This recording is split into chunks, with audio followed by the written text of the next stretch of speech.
Continuamos aí na nossa linha de pensamento que estávamos falando a respeito das lentes, dos filtros que todos temos e utilizamos, né?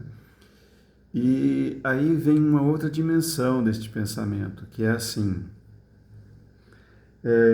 nós estávamos falando da percepção de objetos, por assim dizer, objetos físicos. Então nós estávamos falando aqui a respeito de sentir é, cores, gostos, cheiros, ver coisas.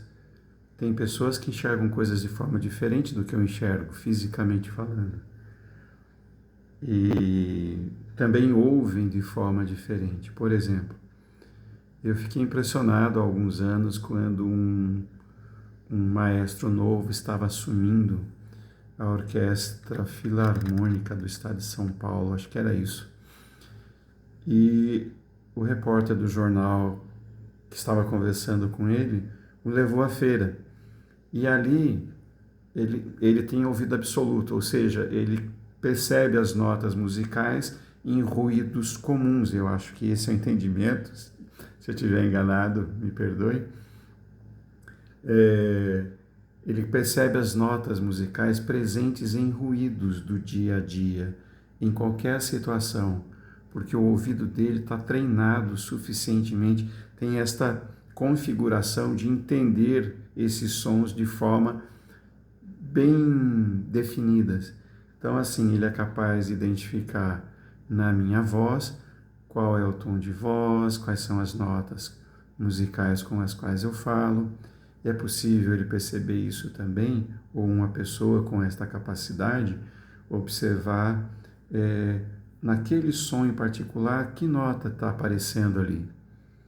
Isso é muito interessante porque mostra que todos nós temos capacidades diferentes de percepção.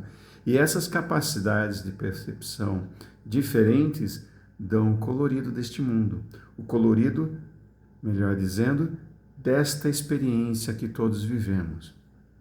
Então é assim, temos hoje contados aí cerca de 8 bilhões de seres humanos no planeta. Esses 8 bilhões de seres humanos não têm a mesma configuração. Cada um tem uma configuração específica. Eu imagino que talvez temos padrões parecidos de pessoa para pessoa que nos identifique assim, aquela pessoa é parecida comigo, ela sente mais ou menos as mesmas coisas. É mais ou menos. Nunca é tal e qual. Por quê? Porque a percepção que eu tenho está de acordo não só com os sentidos, sejam eles os físicos e os parafísicos que vão dar as percepções, físicos que vão nos fazer sentir e perceber as coisas físicas, os parafísicos que vão nos fazer perceber coisas que não são físicas, não pelo menos da forma como nós definimos como uma coisa é física.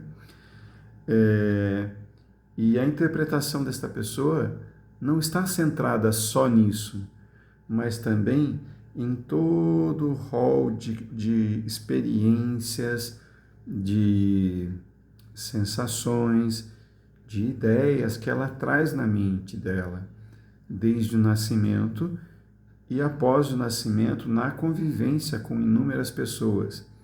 Eu me lembro de ter visto lá atrás, há alguns anos, um médico extraordinário. Ele é, salvo engano, judeu-canadense, eu não me lembro agora. E ele fala sobre a sabedoria do trauma, que diz que o que nós chamamos comumente de trauma, de forma simplista, na verdade é a nossa reação a algo que aconteceu conosco. E por que isso tem a ver com isso que a gente está falando agora? Porque eu vou pegar algo que aconteceu comigo, vamos lá, eu tenho uma família grande, com vários irmãos de várias idades, mais novos, mais velhos do que eu, e conviveram com as mesmas experiências, com os mesmos pais, da mesma forma, e são pessoas diferentes. Nós vemos gêmeos convivendo com os mesmos pais, com a mesma configuração, aparentemente, tendo experiências diferentes, porque a experiência é de cada qual. E assim é em tudo que a gente vê. Não existe algo absolutamente igual ao outro. É diferente para todo mundo.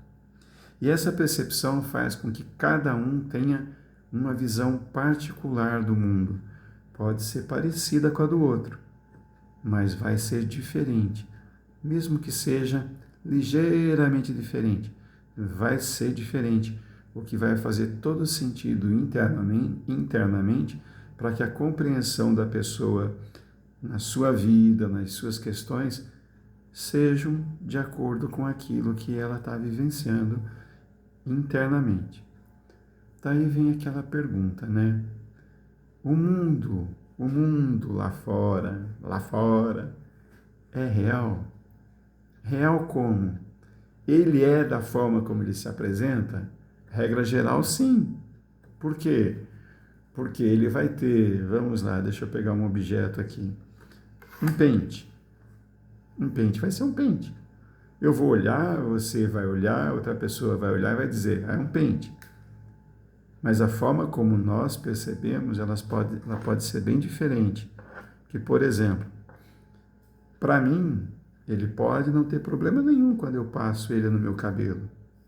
Não me causar sensação ruim, desagradável. Para outra pessoa, ele pode embaraçar no cabelo, ele pode ferir um pouco o couro cabeludo. A percepção vai ser diferente para o mesmo objeto. E como eu não estou aí dentro da sua mente, dentro do seu cérebro, na verdade, para ver a paleta de cores que você vê, quem garante que a cor que eu estou vendo aqui é a mesma que você vê?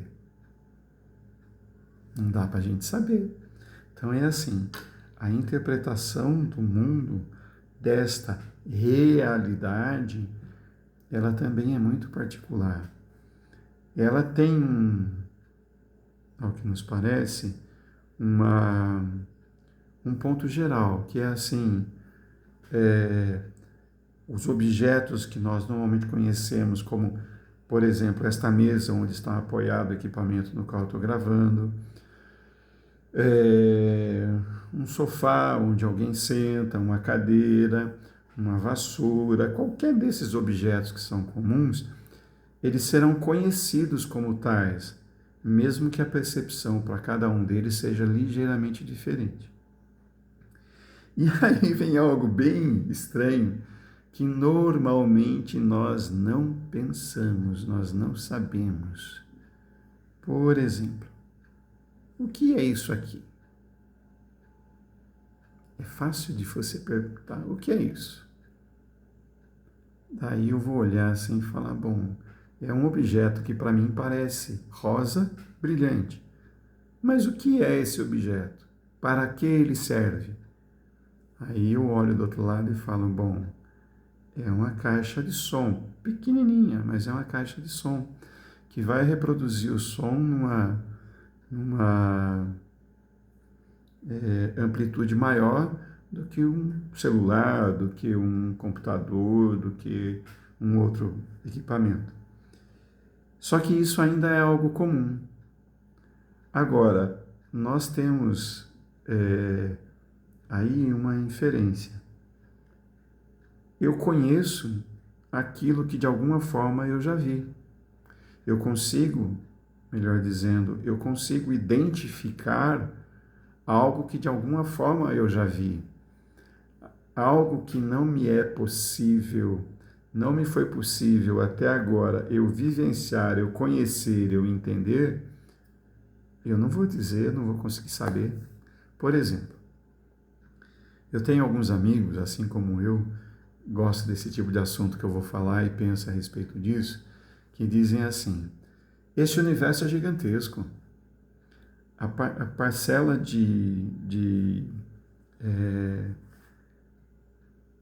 o tanto de observação que a gente tem no universo é minúsculo, minúsculo. E ainda tem que a maioria das pessoas hoje sequer olha para o céu. Assim, vai de casa para o trabalho, do trabalho para casa, casa para a escola, da escola para o trabalho, para casa. e não levanta a cabeça, não olha para o céu, a não ser para dizer: ih, vai chover, já olhei para o céu. Nossa, que sol, já olhei para o céu. Não tem outra visão a não ser esta. Quando num local com pouca luz artificial, durante a noite, em algumas condições assim, sem nuvens, nós vemos um céu extraordinariamente rico de objetos. E isso é uma parcela ínfima, ínfima. Isso que nós vemos é uma parcela ínfima do que nós conseguimos observar. E aí nós dizemos assim: poxa vida, esse universo é muito grande, é provável que exista vida fora deste mundinho que a gente vive. Sim, é provável. E é provável, além disso, além de haver vida, não estamos falando aqui só de vida em seus estágios mais primitivos, né, como bactérias, vírus, micro-organismos. Não estamos falando só nesse sentido, mas também vida inteligente já estruturada, no mínimo da forma como nós vivemos. E até mais do que nós já vivemos. Até mais do que desta forma como nós vivemos. Só que assim, regra geral, a gente assiste filme e até por programação de medo que nós temos, os seres que seriam advindos de outros lugares que não a Terra, ou até mesmo da Terra, mas de outras dimensões ou coisas que a gente não consegue quantificar, pelo menos ainda não, eles se apresentam de forma humanoide. Então tem lá uma cabeça, 2 braços, 2 pernas e um corpo aqui segurando tudo isso. Então, se você abre lá os braços, como aparece naquele desenho do Da Vinci, vai ser aí uma forma cruciforme,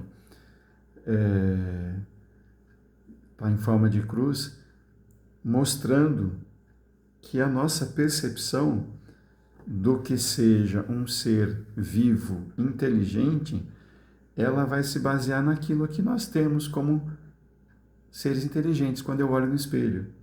Então eu vou olhar, por exemplo, e falar assim, como a gente vê em filme: nossa, ele tem uma boca desse tamanho, tem dentes horríveis.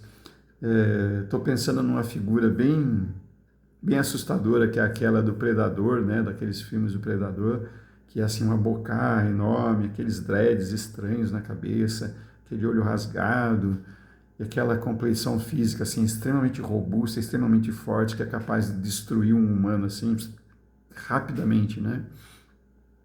Isso é o medo que está me dizendo que é assim. E eu tenho outras figuras tão ou mais assustadoras que essa, ou então partimos para aquele lado de figuras assim, baseadas nas nossas experiências religiosas, próximos a anjos, com halos dourados, com um rosto suave, delicado, assim, coloridos. Porque se você vê o predador, ele tem uma cor assim, próxima daquela cor visceral, aquela cor da natureza, aquela cor assim de coisa selvagem. Já esses outros seres apresentados nesses filmes, eles são assim, às vezes coloridos, às vezes lindos, maravilhosos, né? Então vai assim uma gama muito grande de visualização que a gente tem com relação a eventuais seres extraterrestres ou extradimensionais. Mesmo aqueles pequenos que são representados em filmes, em séries, em publicações do tipo, como aquele formato assim mais retilíneo, cabeça grande, olhos grandes, também tem ali, está no meio disso tudo, uma forma humanoide. Agora, vamos dizer, é só por hipótese, que tivesse um ser, realmente exista um ser inteligente, né, com mais inteligência que a gente, e que esse ser se apresente na forma de uma pluma, Vai saber. De um copo de água, vai saber. Aí a imaginação pode passear e fazer coisas extraordinárias, mas a gente nunca vai fugir do conhecido. A gente sempre vai estar restrito a coisas que a gente conhece. A constituição física feita basicamente de carbono ou de outros elementos que nós, humanidade terrestre, nos arvoramos em dizer que são os únicos elementos da tabela periódica, porque são só os elementos que nós identificamos aqui, como se a nossa casa fosse o exemplo mais completo de toda a experiência do universo. No entanto, essa experiência pode ser muito diversa, e aí existe uma impossibilidade técnica da gente identificar qualquer coisa que venha nesse sentido, porque nós não temos um conhecimento prévio daquilo, não temos ideia do que seja. E isso vai ficando cada vez mais estranho. Por quê? Eu estou falando com base em ficção, em algo que ainda não é comprovado de forma real. Ainda não. Pode ser comprovado de forma mental, psicológica, espiritual, por pessoas que têm contato com inteligências de todos os tipos, sejam seres humanos desencarnados, sejam seres elementais, sejam consciências extrafísicas que não são desencarnados, nem elementais, nem qualquer ser da Terra, mas um ser diferente que a gente normalmente identifica como extradimensional ou extraterrestre. Tanto faz. É só para mostrar quanto a nossa percepção é limitada. Limitada ao quê? Àquilo que os nossos instrumentos de captação, os nossos periféricos, vamos dizer assim, trazem para dentro do hardware e são interpretados pelo software instalado aqui dentro. Então, pensando dessa forma, se tivermos aí em algum momento contato com civilizações diferentes da nossa, ou com seres que vivem aqui conosco, mas que fogem do padrão que nós acostumamos a ver, vai precisar uma atualização do software, para que os mesmos periféricos possam entender de forma diferente aquilo que está sendo apresentado, aquela informação que está sendo apresentada. Então, por exemplo, para o computador eu tenho um mouse. Eu tenho aqui meus dedinhos, minha pele, que representam aqui o tato. O instrumento pode ser o mesmo, mas o software atualizado, ele vai me dar outras percepções que neste momento eu não tenho. Por que eu não tenho? Porque eu estou limitado ao software que eu tenho hoje. Essas coisas que falam na internet a gente nunca deve levar assim a ferro e fogo, né? Mas dizem que foi dito pelo Einstein lá atrás que quando uma mente se expande, jamais ela volta ao seu tamanho original. Seja isto, e tenha sido isto sido dito por ele ou não, a frase faz todo sentido. Ela diz assim: desde que o software mudou, a compreensão não é possível retornar ao que era antes. Por quê? Porque agora a abrangência é maior. Se a abrangência é maior, os periféricos, olhos, nariz, língua, pele, ouvido, continuam mesmo. Os sentidos parafísicos ligados a esses periféricos, a visão, a audição, o olfato, o tato, o paladar, serão também os mesmos, mas o software que está interpretando a informação que está entrando já é diferente. Então eu com certeza irei ver este mundo de uma forma diferente. Lembrando do médico, lembrei do nome dele agora, Dr. Gabor Maté. Lembrando dele agora e do que ele diz, se o meu software já está aparelhado para determinada experiência, eu interpretar não como um trauma, no sentido, não como uma ação que causa um impacto tão grande que vai causar um trauma, mas vai causar sim uma experiência positiva internamente, aquilo não vai representar nada para mim. Por exemplo, pessoas que passam pela mesma situação, que nós diríamos traumática, como um acidente de trânsito violento, por exemplo, têm experiências traumáticas não necessariamente iguais, porque são diferentes, porque o software pode ser ligeiramente diferente e já dá uma dimensão diferente daquilo que a pessoa vai viver. Por que isso que a gente está falando é importante? Quando a gente vai em busca do autoconhecimento, isso é importante porque ele faz nos ver que esta experiência que eu vivo é única. É única, não tem outra pessoa que viva igual. Você não vai me entender, eu não vou te entender. Não é possível. Eu posso entender as nuances mais abrangentes do que é a experiência de ser um humano do sexo masculino vivendo neste ambiente que eu vivo. Muda o ambiente, a experiência vai variar também.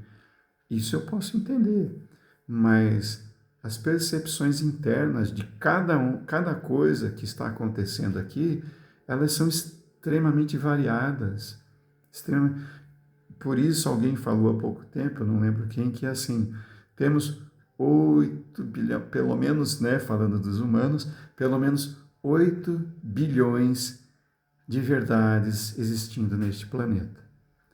Existem as verdades mais universais, vamos dizer assim, que fazem parte da realidade aparente de todos nós, mas essas situações mudam de pessoa para pessoa. Então teremos aí 8 bilhões de realidades diferentes, falando apenas de seres humanos. Se falar de outros seres vivos e interações deles com o todo, teremos experiências diversas. E é interessante quando a gente ouve isso, porque à medida que você vai aprofundando no autoconhecimento, a gente ouve algumas situações assim. Não, eu estou me conhecendo. Daí, assim, saber qual é o meu signo e quais são os padrões ditados por quem nasceu naquele signo, naquele determinado momento e posição astral não, posição geográfica, hora, minutos, segundos, o que uma estrela estava aqui, um planeta estava ali, não sei o que, vai trazer uma gama variada de informações. Mas eu sou de fato isto? Aí, vamos fazer uma brincadeira agora. De repente, a pessoa nasceu numa família real. Então, ela é uma pessoa da família real.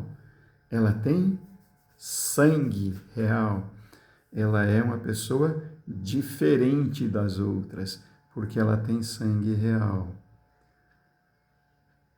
E aí, esta pessoa vai buscar autoconhecimento, ela fala assim, antes disso, o autoconhecimento que ela vai buscar é superficial, ela diz assim, eu sou de uma família real. Tá. E daí? Se você estiver na frente de um animal selvagem, junto comigo, que não sou de família real nenhuma, e você é da família real, e eu correr mais que você, você tá lascado, ele vai comer você do mesmo jeito. Só porque você não conseguiu correr mais que eu. Então, o autoconhecimento que a gente fala, às vezes ele é muito restrito. É muito restrito.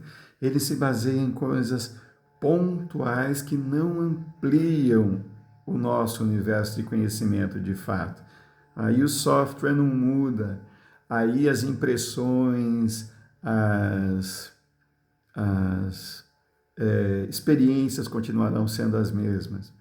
Um dia desses eu estava ouvindo um vídeo de um canal que eu gosto demais e ali era dito assim: você busca por uma religião, porque você nasceu e foi criado em uma, e daí você passa a buscar outra diferente. Licença um pouquinho só. Você passa a buscar outra diferente, porque esta lhe parece mais condizente com a sua experiência hoje. Só que ela também tem as mesmas raízes. Um Deus antropomórfico, que se encoleriza, tem ainda aquela situação de eu ajo direito, eu ganho uma recompensa, eu não ajo direito, eu tenho uma punição. Então é um condicionamento, né? Assim, punição, recompensa, punição, recompensa. PET que está sendo treinado, então é competição, recompensa, competição, assim, desculpe, eu estou tendo ali me fugiu de novo agora a palavra, mas é esse o sentido, de que ou eu tenho punição, não ganho o petisco, porque não fiz aquilo que o treinador está dizendo que eu vou fazer, ou eu ganho o petisco porque, uau, bom garoto, você aprendeu a sentar, então eu estou sendo adestrado. E às vezes quando a gente muda de crenças que têm o mesmo tronco, a mesma raiz, é natural, porque vivemos nessa sociedade, né?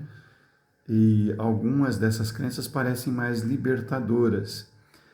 Mas eu vou trocando só a moldura. Eu só vou trocando a moldura. Então, assim, é uma moldura maior, a moldura seguinte é mais sofisticada, tem um passe-partout para deixar a imagem mais bonita, mais destacada. Eu vou tendo assim uma experiência de ampliação natural, faz parte. Mas aí as minhas percepções elas vão ficando limitadas ao externo. Então é assim, eu vou mudando de identificação. Então antes eu me identificava como sendo católico, vamos dizer assim. Nasci numa família católica e não estou criticando a religião católica. Agradeço imensamente meu pai e minha mãe, as bênçãos que me trouxeram com esta compreensão religiosa e ideológica, até o momento que elas não foram mais necessárias. Como eu disse lá atrás, nos primeiros vídeos, são margens.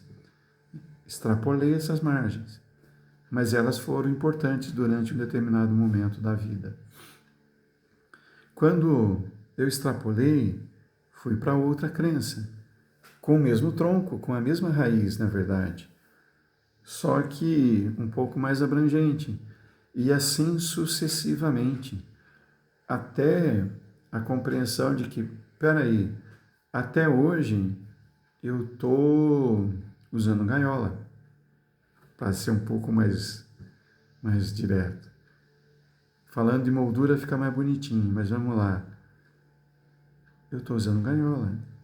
Então antes eu tinha uma gaiola de um material, vamos lá, feito de ferro, depois eu mudo para uma gaiola feita de madeira, para uma gaiola feita de prata, de ouro, de diamante. São sempre gaiolas, são sempre condicionamentos que fazem eu continuar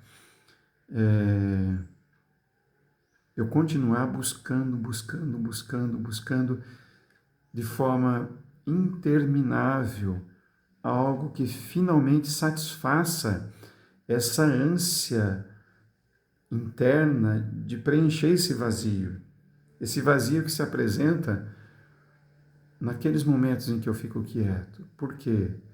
Eu fico quieto, não em silêncio, eu fico quieto, eu paro. Quieto de que jeito? Então eu tenho uma rotina doméstica muito extensa, muito movimentada, com filhos, sejam eles de que tamanho forem, com cônjuges, seja da forma como for, eu tenho as minhas ocupações habituais, e eu corro para lá e para cá até a hora que eu paro e falo, cansei. E ao invés de eu parar e mergulhar e falar, cansei, quem cansou? Quem é este que está cansado? Quem é este que está se cansando destas atividades? Quem está fazendo essas atividades e se cansando delas? Eu não faço essa pergunta. Pelo contrário, eu pego um celular, ligo a TV, pego um livro. E não é ruim, não é ruim. Às vezes eu vou ver coisas muito construtivas quando eu acesso a internet, às vezes não. Às vezes eu vou assistir na TV algo tirando, é lógico, as mídias que ficam, as mídias, os jornais, grandes jornais que ficam, as grandes redes que ficam veiculando as mesmas coisas, criando condicionamento de por onde você deve ir, como você deve pensar, em quem você deve votar, o que você deve fazer. E a mente está tão cansada e o senso crítico dela está tão baixo, tão desconectado, tão desligado, que aquilo entra de uma forma tão absurda lá dentro e que em algum momento você passa a acreditar que aquilo é algo que você pensa de fato. E não, foi plantado. Ele foi plantado. E esse é o perigo, por exemplo, de você dormir com a TV ligada. Porque você entra num estágio da mente, num estado mental, em que determinadas coisas são plantadas ali de forma tão sutil que quando você se pega fazendo determinadas coisas, você fala, por que eu estou fazendo isso? Agora vamos vir com a mesma situação de antes. Eu tenho minhas atividades domésticas, correndo para lá e para cá, minha atividade de trabalho, social, religiosa, seja qual for. Cansei, parei. Poxa, cansei. Quem cansou? Quem sou esse que cansou? O corpo? Se é o corpo, fecho meus olhos, tiro um tempinho de descanso, estou novo. Mas não, tem aquele cansaço que continua. Aquele cansaço interno que vai falando assim, não é suficiente, me dá mais.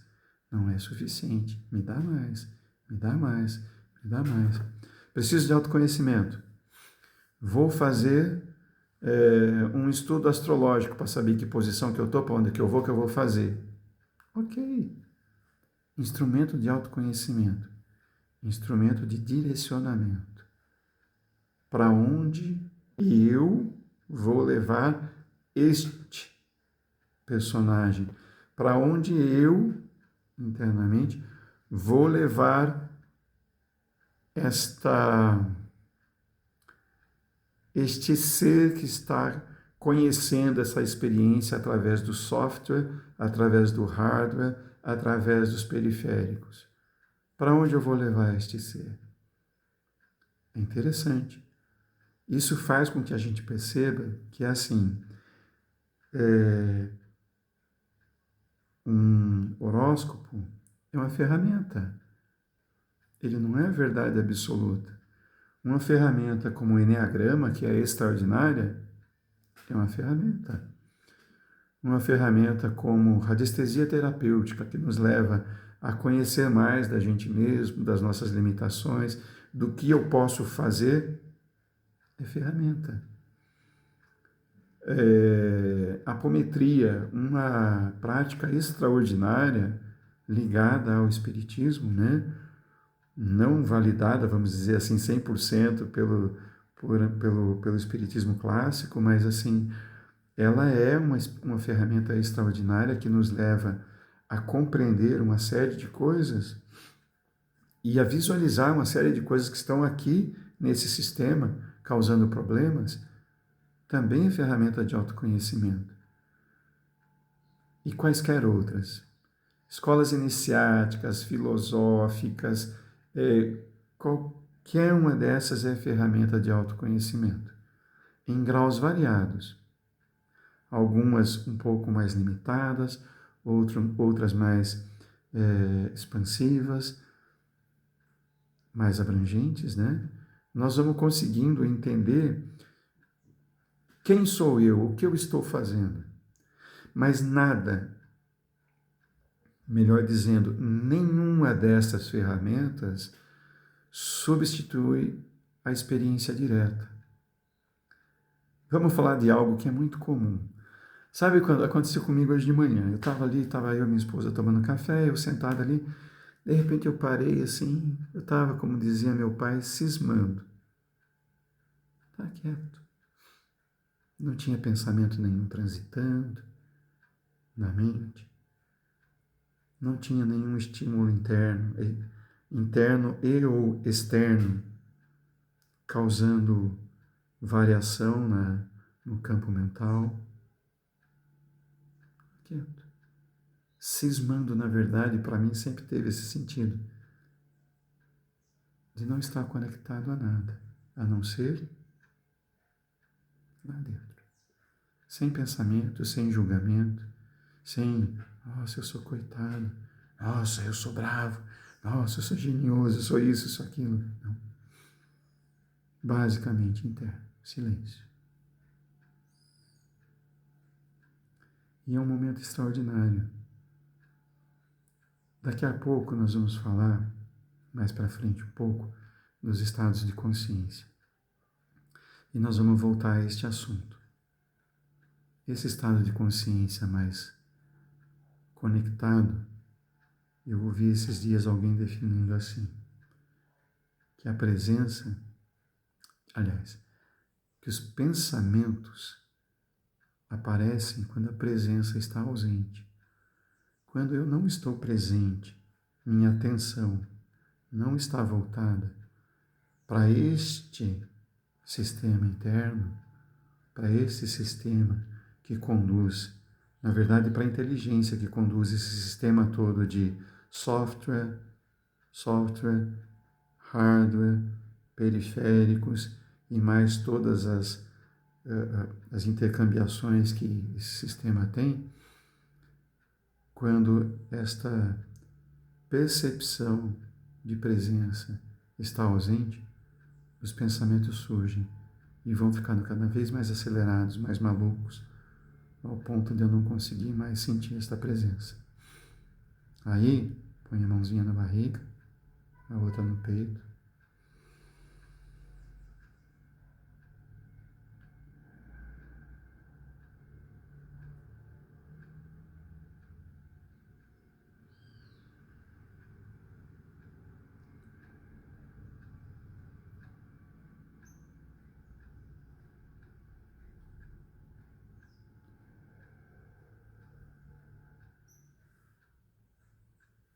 Faço 3 inspirações, suave, sem forçar, só expandindo um pouco a barriga, sentindo meu coração. A presença retorna e naquela tribulação toda que eu vivo, um tantinho de paz se faz. E aí eu começo a buscar esse ser interno. No próximo vídeo eu conto uma experiência pessoal que me fez esse silêncio e como a busca mudou de direção. Muito obrigado pela sua atenção.